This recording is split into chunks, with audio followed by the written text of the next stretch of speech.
Snapchat Horror Stories, Volume 1, The Vanishing Snap. Part 1, The First Snap.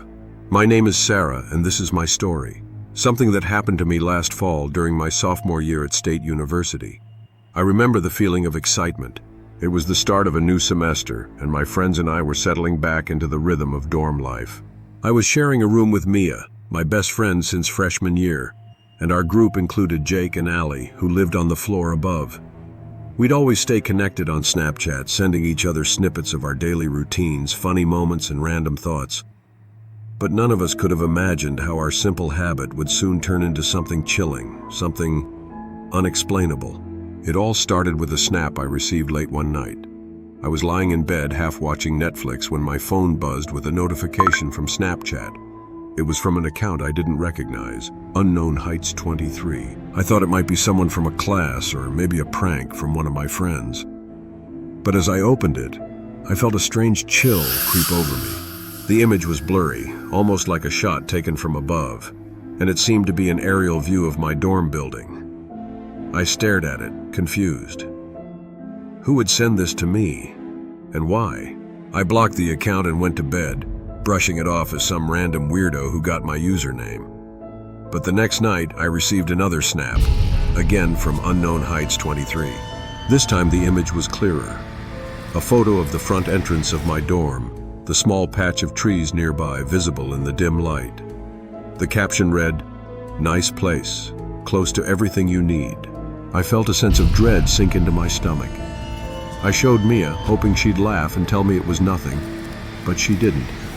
Instead, her face grew serious. "Maybe it's someone messing with you, like a prank?" "Maybe," I said, though I didn't believe it. Still, to shake off the uneasy feeling, we joked about it that night, making exaggerated guesses about who might be behind it. Maybe it was Jake playing a trick, or perhaps one of my followers with a dark sense of humor.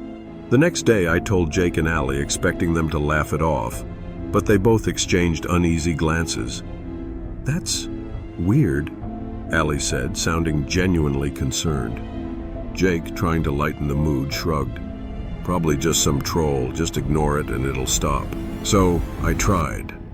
But I couldn't shake the feeling that someone was watching me, following me, even though it was just Snapchat. It wasn't until a few nights later that things took a darker turn.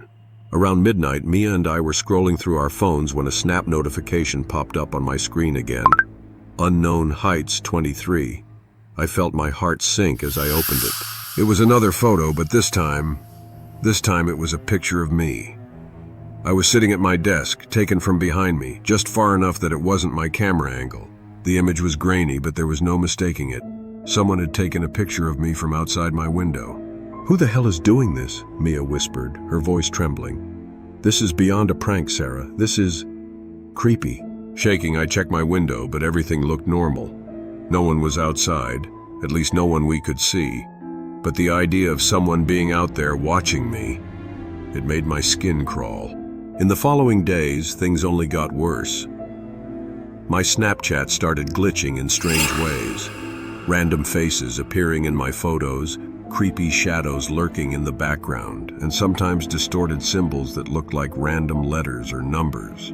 Every time I tried to delete them, they'd disappear for a moment, only to return the next time I opened the app.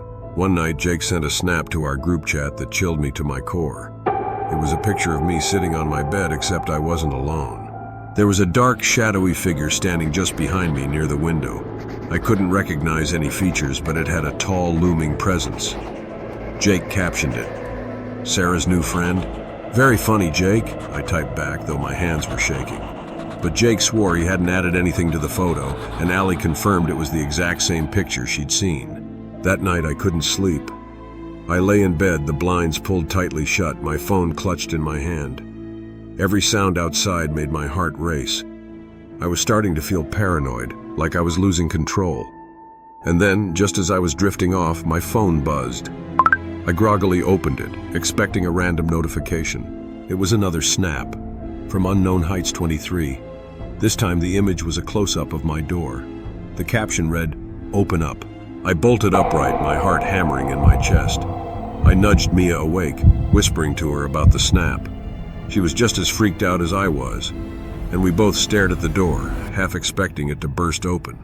But nothing happened. The next morning, I decided to report the account to Snapchat. Their response was immediate.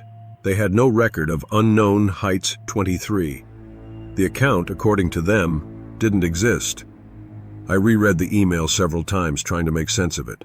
How could that be? I had countless snaps saved in my chat history, all from this account. I showed the email to Jake and Allie, hoping they'd have some logical explanation, but they just looked at me, speechless. As the days passed, I tried to convince myself it was over. I even deleted Snapchat for a few days, hoping it would sever the connection, whatever it was. But when Mia and I both re-downloaded the app to rejoin our friends, my first notification was from Unknown Heights 23. Welcome back. Did you miss me? The haunting continues. Stay tuned for part 2.